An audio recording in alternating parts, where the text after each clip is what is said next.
একটুখানি বলে নি। যেটা বলতে যাচ্ছে, হ্যাঁ, দেহকে সুস্থ রাখলে হ্যাঁ, তারপরে আপনি যাবেন। এবার ধীরে ধীরে আপনি এটাই বলতে হ্যাঁ দেহ শুদ্ধ, হ্যাঁ বসে যদি থাকে তাহলে দেহ শুদ্ধ হবে। হ্যাঁ, এইবারে আমরা আরও একটু অন্য যোগের দিকে যাব, কম করে যাব। হ্যাঁ, আমরা হঠযোগ নিয়ে আমরা নিজেদেরকে কিভাবে সুস্থ রাখতে পারি সেটা শুনি। এবারে স্বামী বিবেকানন্দ 4টে যে যোগের কথা বলেছেন, সেই যোগ সম্বন্ধে আমরা কম একটু ধারণা নেব। আমাদের এই মুহূর্তে খুব পপুলারিটি পাচ্ছেন যিনি, সর্বপ্রিয়ানন্দ, স্বামী সর্বপ্রিয়ানন্দ। উনি হচ্ছে মানে বৈদিক যে একেশ্বরবাদ তাঁরই মূলত নিয়ে উনি কাজ করছেন, যে সর্বত্র তিনি ছাড়া আর অন্য কিছু না। হ্যাঁ, একময় ব্রহ্ম এছাড়া নন, একেশ্বরবাদ যাকে বলে তাকে উনি প্রেফারেন্স দিচ্ছে এবং সেই নিয়ে উনি বিশ্বব্যাপী কাজ করছেন। ওনার একটা ছোট্ট ভিডিওতে একটা বিশেষ আলোচনা, সেটা আমি শুনেছি, আপনাদের সঙ্গে শেয়ার করি আজকের দিনে। সেটা উনি বলছেন যে এই যে 4টে যোগ, কি যোগ, সেটা হচ্ছে ভক্তিযোগ, রাজযোগ, জ্ঞানযোগ এবং কর্মযোগ। এই 4টে যোগ আমাদের সাধারণ মানুষের জীবনে কিভাবে কাজ করতে পারে। আমরা জানি এই 4টে যোগ দিয়ে ঈশ্বরের সঙ্গে মিলিত হওয়া যায় না। আমরা সাধারণ মানুষ অত দূর যেতে চাই না, আমাদের মোটামুটি একটা কাজ মিটে গেলে হয়, এই ভাবনা দিয়ে আমরা যদি বলি, তাহলে উনি কিভাবে ব্যাখ্যা করছেন শুনুন। এক্স্যাক্ট উনি কি বলতে চান সেটা হয়তো হুবহু আপনাদের কাছে বলতে পারবো না, তবুও শুনুন আমি যতটুকু বুঝেছি। সেটা বলছেন যে আমরা সারাদিন বা সারা জীবন যে চেষ্টাটা করছি, সেটা আমি নিজেকে সুখী রাখবো, আমি নিজেকে আনন্দিত রাখবো, আমি নিজেকে ভালো রাখার চেষ্টা করব। আমাদের এই যে চেষ্টা এটা সফল হয় তখনই যখন অপরকে আমরা ভালো রাখার চেষ্টা করি, অপরের জন্য যখন শুভ করি, অপরের জন্যে যখন আমি জীবন ব্যয় করি, তখন কিন্তু এটা সম্ভব। পূর্ণতা তখনই লাভ হওয়া সম্ভব। কিন্তু আপনি যখন আপনার নিজের জন্য এ কাজ করেন, ধরুন আমি আমার জন্য ঘুমাচ্ছি, আমি আমার জন্য পড়াশোনা করছি, আমি আমার জন্য ব্যবসা করছি, আমি আমার জন্য করছি, এই আমি আমার জন্য যখন করছি, এতে কোনো তৃপ্তি নেই, এতে কোনো পূর্ণতা নেই, এতে কোনো সুখ নেই, আনন্দ নেই। যখন এটা অন্যের জন্যে করছি, তখন আমার চরম সুখ, তখন আমার চরম আনন্দ, তখন আমার চরম তৃপ্তি।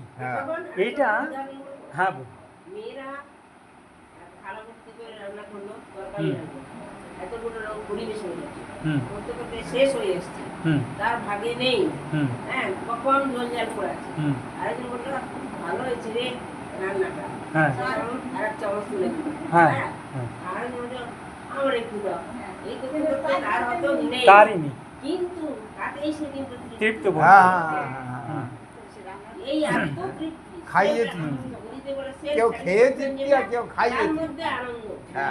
এইবারে ব্যাপারটা কি হলো, যখন এই পূর্ণতা হয়, এই যখন আমি অন্যের জন্য আমার জীবন পাত করি, তখন কি আমার মধ্যে কি আসে, ভয় শূন্যতা আসে।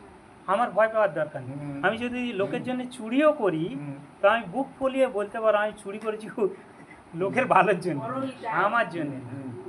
সে আপনি আমার জন্য জেল জরিমানা করতে পারেন, সে অসুবিধা নেই, কিন্তু আমি অন্যের জন্য করেছি না। কারণ আমরা চোর ডাকাতকে ধরলে পিটিয়ে দিই, কিন্তু যখন শুনি তার ছেলে মেয়েটা না খেয়ে না দিয়ে আছে, তারা অসহায় হয়ে আছে, তখন কিন্তু আমরা তার ওই রকমভাবে মারতে পারবো না। তৃপ্ত বোধ। হ্যাঁ, একজন ডাকাত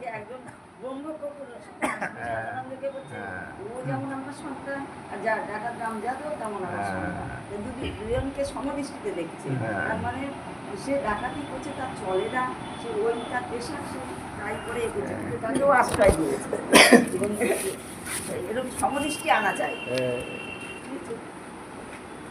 আমাদের যেটা তৃপ্তিবোধ, জিসাস ক্রাইস্ট বলছে মানে একটা মানুষকে তুমি কতবার ক্ষমা করবে, হাউ মেনি টাইম ফরগিভ, গল্প ছোটবেলা করেছিলাম, কতবার, 7 টাইম, 7বার সুযোগ, এটা যিশুর কথা। তার এসে শুধরে এইবারে সেই শ্রীকৃষ্ণ কি করেছিলেন ইয়েকে মারার আগে? কাকে? শ্রীকৃষ্ণ যাকে মেরেছিলেন, না না না, চক্র দিয়ে ইয়েতে শিশুপালকে কটা ক্ষমা করেছিলেন বলুন? কত অপরাধ, প্রত্যেকটা জন্যে মৃত্যুদণ্ড হতে পারে। এরকম কটা? 100 কটা? 100টা, 100-র বেশি হলে। তো বুঝতে পারছেন তো ক্ষমার পরিমাণ কি হতে পারে। তাহলে কি অন্যায় করছে বা কি করছে, কিন্তু তাকে যে উল্টে দোষ দেবে সেটা যেন না হয়, তার বরং ভগবানের কাছে একটু প্রার্থনা, ওর ভুলটা ও যেন বুঝতে পারে, এই যে পূর্ণতা, এই পূর্ণতার ফলে আরও কি হয়? আমাদের সুখ হয়, আনন্দ হয়, তৃপ্তি হয়, ভয়হীনতা আমাদের মধ্যে আসে। কিন্তু অপূর্ণতা থাকলে কি হয়? যদি আমি আমার জন্য করে বেড়াই, আমার গাড়ি, আমার বাড়ি, আমার সব, সেক্ষেত্রে কী হবে? ভয় আসবে, কামনা বাসনা আরও জুড়বে, আরও আমার বেশি চাই, আর দুঃখ আসবে, প্রতিনিয়ত দুঃখ আসবে। আমি বলে বুঝিবে হ্যাঁ, ভিতরে যদি আমি ভাবটা চলে যায়, তাহলে মানে সব কিছু পরিষ্কার হয়ে যায়। কর্মযোগের কি বিষয় হচ্ছে? প্রথমে উনি বলছেন কর্মযোগের কথা। কর্মযোগে আমরা বলা হচ্ছে নিষ্কাম কর্ম। এই নিষ্কাম কর্মের ক্ষেত্রে আমাদের কয়েকটা জায়গা ভুল হয়। আমরা যেমন আমাদের ছেলে মেয়ে স্ত্রী পুত্রকে পালন করি, সেক্ষেত্রে একটা অহংবোধ আসে, এই আমার জন্যে, কিন্তু বলা হচ্ছে না, এই রকম করা উচিত না। সার্ভিস, আমি আমি আমি সেবা দেওয়ার জন্যে আছি, আমি নিষ্কামভাবে সেবা দেব। সেটা আমার স্ত্রী পুত্র হতে পারে, পাড়ার লোকজন হতে পারে, সমাজের আরও অন্য কেউ হতে পারে। তো এটা না হলে নিষ্কাম হবে না। আমার সঙ্গে জুড়ে দিলে নিষ্কাম হয় না, আমি ব্যতীত হতে হবে। সেটা আমি যদি আমি ব্যতীত আমার স্ত্রী পুত্রকে আমি সেভাবে দেখি, তাহলেও কিন্তু এই কর্মযোগ দিয়ে আপনি একেবারে সেই তৃপ্তির জায়গা থাকতে পারেন যে হ্যাঁ বাবা, আমার কোনো কামনা বাসনা নেই, আমার ভয় নেই, আর আমি আনন্দময় স্থিতিতে আছি, আমি সুখী। খুব খুব কঠিন, কিন্তু মোটেও সহজ না, কিন্তু দীর্ঘকাল চেষ্টার ফলে এটা হ্যাঁ হ্যাঁ হ্যাঁ হ্যাঁ হ্যাঁ। এবারে হ্যাঁ, রাজযোগের কথা আমরা শুনবো। এবারে রাজযোগের জন্য আমরা একটু কথা শুনি। রাজযোগে বলছে উনি ফোকাসিং, মানে আমরা রাজযোগে আসলে কি করি? আমরা ধীরে ধীরে মনটাকে একটা স্থিরতা আনার চেষ্টা করি। লাস্টের দিকে যেগুলো আছে ধারণা, ধ্যান, সমাধি, এগুলো মন স্থির করার উপায়, বুঝতে পারছি তো। এইবারে কি হলো, রাজযোগের ক্ষেত্রে বলা হচ্ছে আমি যখন মনটাকে স্থির করছি ধীরে ধীরে, তখন আমার কি হচ্ছে? মনের স্থিরতা হচ্ছে। বলছে মন যদি চঞ্চল হয় তাহলে কি হয়? দুঃখ হয়, অসফল আপনি হবেন। যেন কোনো কাজ করছেন, আপনি যদি চঞ্চলতার সঙ্গে করেন, সে কাজ হয় না, তাই না? অসফল হবেন, আপনার মধ্যে অস্থিরতা আসবে, আর আপনি আরও অনেক কিছু ঝামেলার মধ্যে পড়ে যাবেন। কিন্তু যখনই আপনি ফোকাস করতে পারবেন, মানে একাগ্রভাবে কোনো কাজ করতে পারছেন, যেটা রাজযোগের বিষয়, তার ফলে কি আপনি সুখী হবেন, আপনি সফলতা পাবেন, আপনার স্থিরতা হবে এবং আপনার চারিত্রিক গঠন, এতগুলো। এবারে ভক্তিযোগের কথা তিনি কি বলছেন? ভক্তিযোগে বলা হচ্ছে এই রকম যে আপনার যদি একজন ঈশ্বর থাকে, সে আপনি খ্রিস্টান হতে পারেন, আপনি মুসলমান হতে পারেন, আপনি বৈষ্ণব হতে পারেন, আমি সনাতনী হতে পারি, যেই হোক না কেন, আপনার যদি আপনার নিজের ইষ্টের প্রতি বিশ্বাস থাকে আর সত্যিকারের ভক্তি থাকে, তো তাহলে কিন্তু আপনি অনেক ভালো থাকবেন। কীরকমভাবে বলা হচ্ছে, অনেক রিসার্চে প্রমাণ হয়ে গেছে যে যারা ঈশ্বরের প্রতি নিবেদিত প্রাণ, তাদের মানসিক ব্যাধি অনেক কম, অনেক রোগ শোক কম হয়। যাদের এই মানসিক ব্যাধি হয় মূলত বা অনেক বেশি রোগ শোকের মধ্যে চলে যান, তাদের দেখা গেছে তারা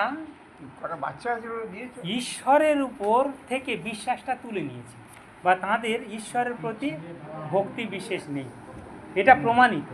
হ্যাঁ, তো তাই বলা হচ্ছে আপনি ঈশ্বরের প্রতি নিবেদিত, এটা আপনার হতে হবে, হলে তবে কিনা আপনার একটা পূর্ণতা আসবে, না হলে কিন্তু আপনি পূর্ণতা প্রাপ্তির দিকে যাবেন না। এরপরে বলা হচ্ছে জ্ঞান যোগের কথা। জ্ঞান যোগে কি বলা হচ্ছে, আমি সেই ঈশ্বরের অংশ, বা আমি সেই ঈশ্বর। আমি বলতে কে? আমি দেহ নই। আপনি কি বলেন আমি দেহ? বলেন না, না। আপনি কি বলেন আমি মন? বলেন না, না। বলেন আমার মন, না। তাহলে মনটা আপনি না। আপনি নিশ্চয় করে আপনি যখন কথা বলছেন আপনি বুঝুন যে আমার দেহ বলেন না, আমি দেহ বলেন না, না। তো তাহলে আপনি বুঝতে পারছেন এই দেহটা আমি না। না, আমি বোকামি করে বলি, সে ঠিক আছে, কিন্তু আপনি কথা বলেন, ঠিক বলেন, দেখুন। আর আমরা ব্যবহার করি উল্টো, তাই না? আমার দেহ কিন্তু আমি দেহ না, আমার মন কিন্তু আমি মন নই, আমার বুদ্ধি মানে আমি বুদ্ধি নই, তাই না? এগুলো কিন্তু আমি নই। তো বলছে মানে রামকৃষ্ণদেব কী বলেছিলেন, হ্যাঁ, আমি বলে কিছু পাওয়া যায় না, না।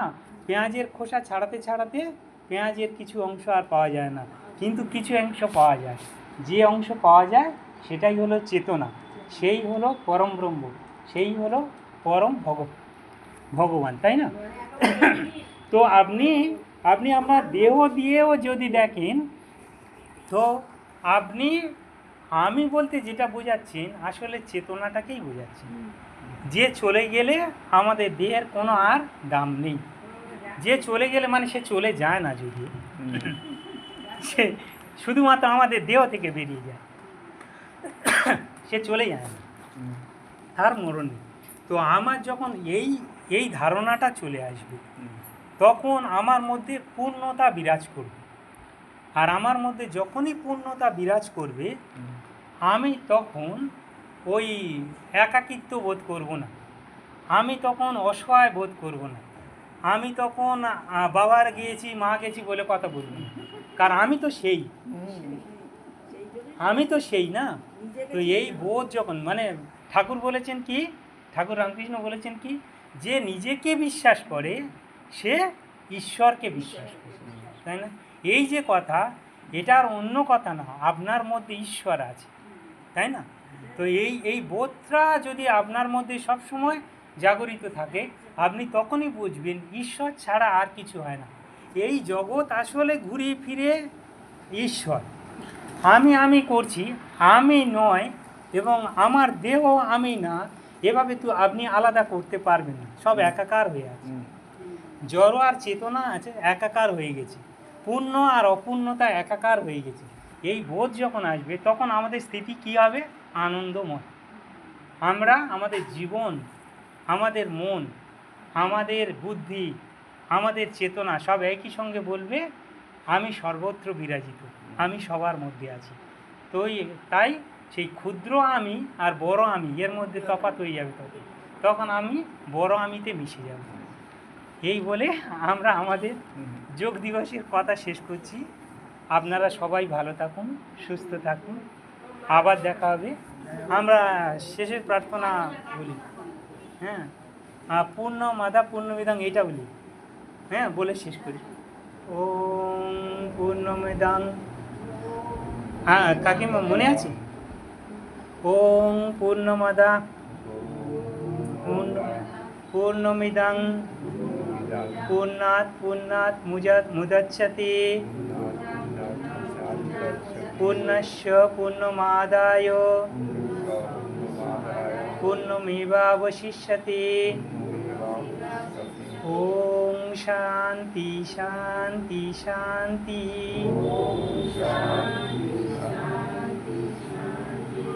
একই কথা। ওম ব্রহ্মার্পণম ব্রহ্মবি ব্রহ্মাগ্নো ব্রহ্মণাহুতম ব্রহ্মৈব তেন গন্তব্যম ব্রহ্মকর্ম সমাধিনা। ওম শান্তি শান্তি শান্তি। গীতার কথা না, সব একই মানে। সবাই ভালো থাকুন।